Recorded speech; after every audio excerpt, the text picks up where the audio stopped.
O governador está falando com a gente direto de Portugal, então obrigada, né? Que a gente sabe que a agenda dele está corrida lá. Bom dia, governador. Então, eu gostaria de saber se o senhor acha que esse texto, da forma como foi apresentado, claro que muitos ajustes ainda serão feitos, ele pode realmente ser votado até o dia 7 de julho? O que o senhor acha essencial que seja mudado nesse texto que foi apresentado até aqui? Ora, primeiro, Marina, eu quero agradecer a oportunidade, cumprimentar a todos os telespectadores e dizer claramente, olha, eu vivi muitos anos da minha vida no Congresso Nacional. Ao se propor uma emenda à Constituição brasileira, o texto foi entregue quinta-feira à tarde. Agora que todas as nossas equipes estão realmente levantando cada um dos artigos e parágrafos dessa emenda constitucional, de uma gravidade ímpar, aonde tira realmente, já reconhecido por vários economistas, entre eles o Maílson da Nóbrega, que tira a autonomia dos entes federados. Ele é explícito em dizer isso, ou seja, o IA sendo implantado, o IBC sendo implantado, a autonomia da União para legislar sobre os entes federados. Isso é inaceitável, é inadmissível. Ninguém foi eleito prefeito e governador do estado para ser um simples ordenador de despesa, para receber mesada do Congresso desse Conselho Nacional. Como tal, não vejo a menor hipótese da matéria ser votada no mês de julho. Eu vejo como sendo um atropelo, mas acredito que vai ter o bom senso do presidente, da mesa diretora e da ampla maioria do Congresso Nacional e da Câmara dos Deputados em não deixar com que essa matéria seja votada neste momento, porque a cada instante as dúvidas aumentam. Por exemplo, a alíquota neutra que diziam no início da proposta seria de 25%.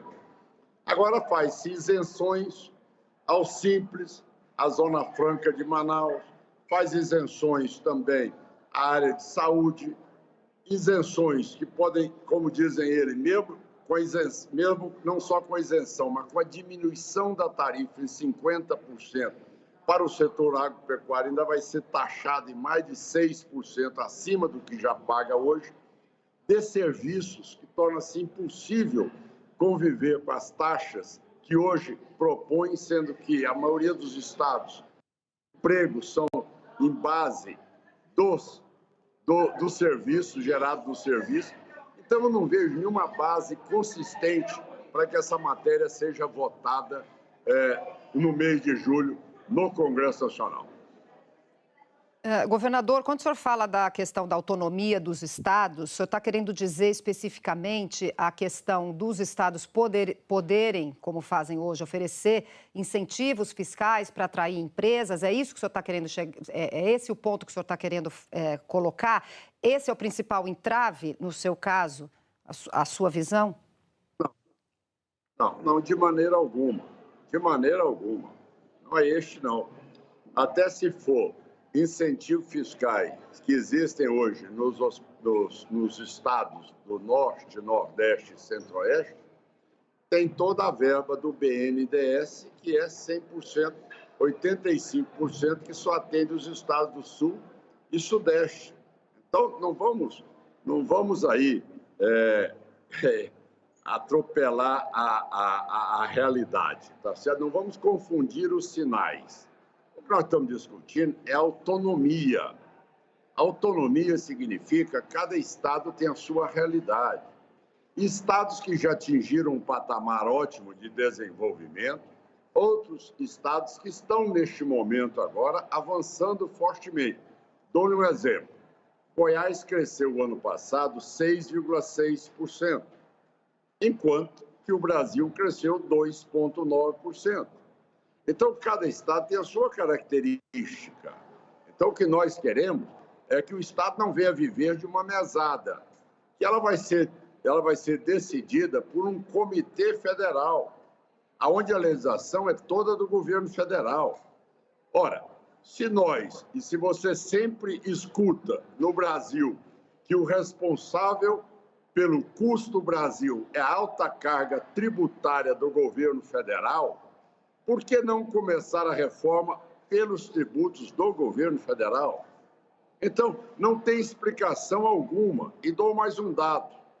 A União arrecada 1 trilhão e 400 bilhões de reais. Os estados e municípios arrecadam em torno de 960 bilhões de reais. Agora, querem entrar com 80% da arrecadação de estados e municípios e a União apenas com 20%.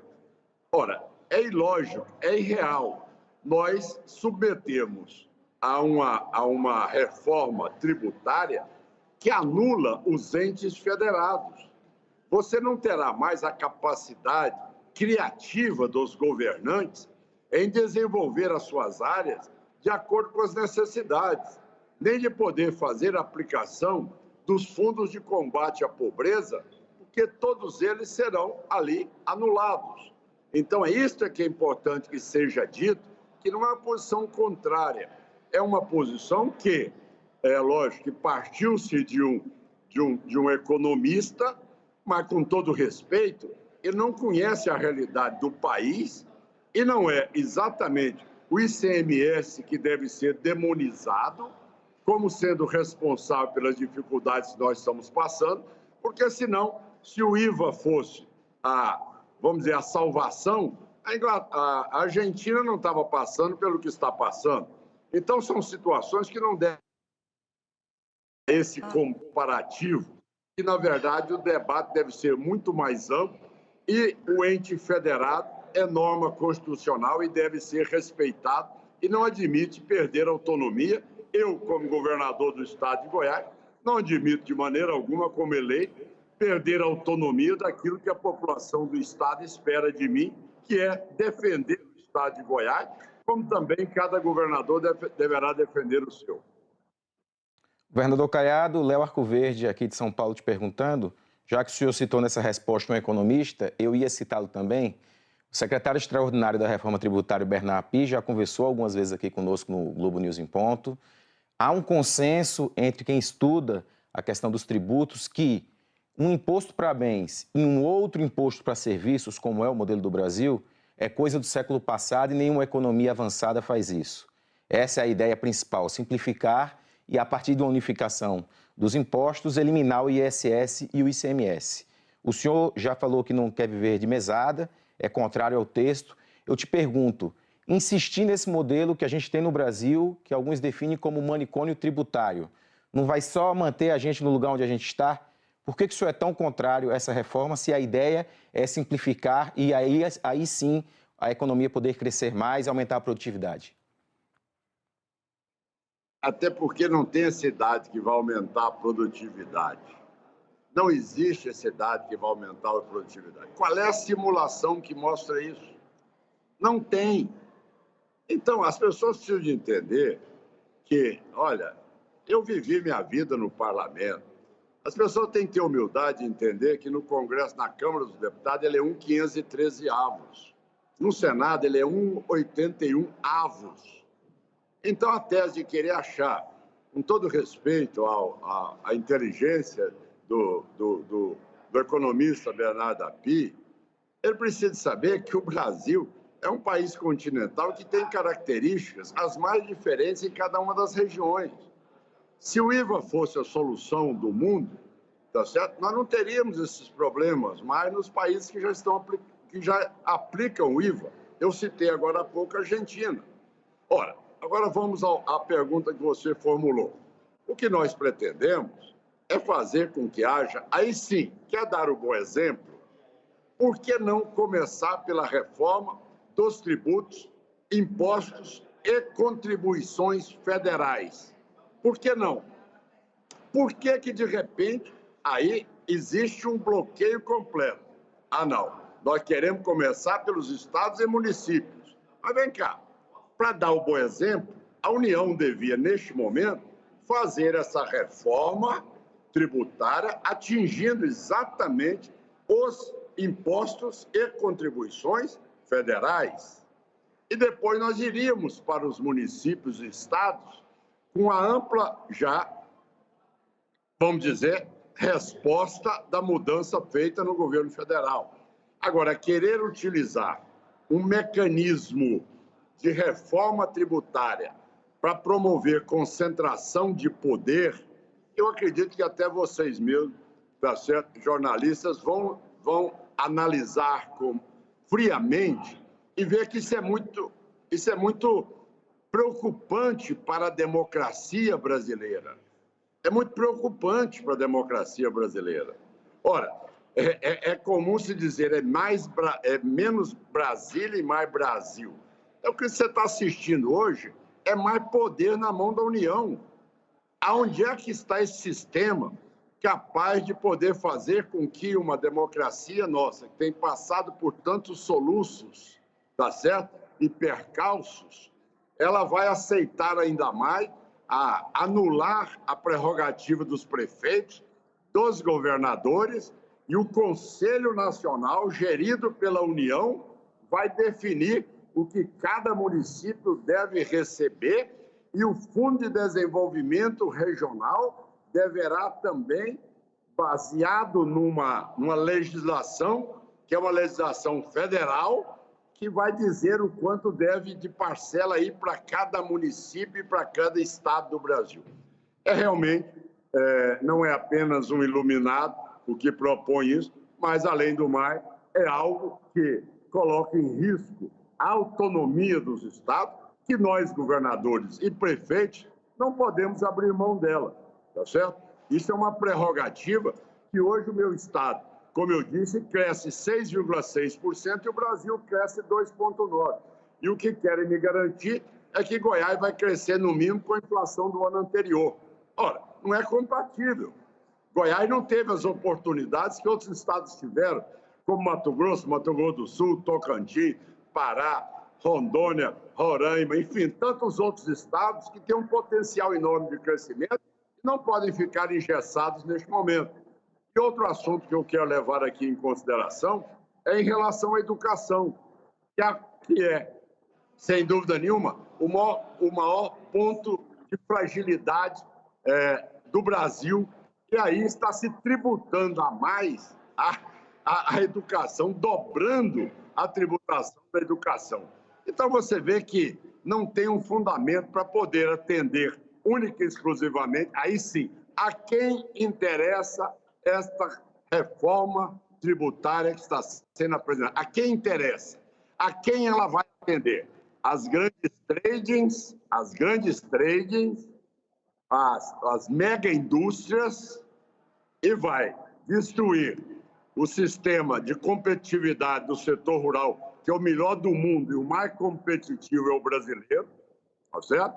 E destruir o setor de serviços, tá certo? De cooperativas, tudo isso será duramente penalizado em benefício do quê? Das tradings e das mega indústrias, que nunca foram competitivas no mundo, nunca investiram no capital humano, nunca investiram em tecnologia, nunca investiram em pesquisa e, de repente, querem se beneficiar, recebendo todos os tributos na cadeia final. Nós arrecadamos para depositar na mão das tradings e das grandes indústrias.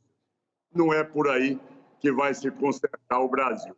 Então, vamos fazer o diagnóstico errado, vamos fazer o diagnóstico certo, porque partindo de premissas erradas, vamos chegar a conclusões erradas. É esta a base desse projeto da reforma tributária, aí com todo respeito ao economista Bernardo Api, mas partiu de premissa errada e está chegando a conclusões erradas, e a matéria, eu tenho a convicção absoluta que ela não será votada em julho, que ela tem muito caminho a percorrer, porque os estados e municípios não vão ceder num momento tão delicado quanto este, da sobrevivência, da legitimidade dos entes federados. É um assunto difícil, tanto que faz muito tempo que está em discussão, né, governador? Por isso, a gente acredita que há muito a ser debatido. Por isso, a gente agradece o debate aqui ao vivo com o senhor que nos atendeu, está lá em Portugal, governador do Goiás, Ronaldo Caiado, União Brasil. Obrigada, viu, governador? Bom dia e bom trabalho para o senhor. Eu que agradeço a oportunidade, me coloco à disposição para debater a qualquer momento. Isso é um tema relevante e, ao mesmo tempo, extremamente preocupante por não ser ali estudado, trabalhado, discutido, artigo por artigo. E acredito que nem a assessoria de vocês, do ponto de vista jurídico, teve ainda a oportunidade de analisar artigo por artigo, parágrafo a parágrafo, de uma emenda à Constituição brasileira. Muito obrigado e um bom dia a todos. Bom dia, bom dia.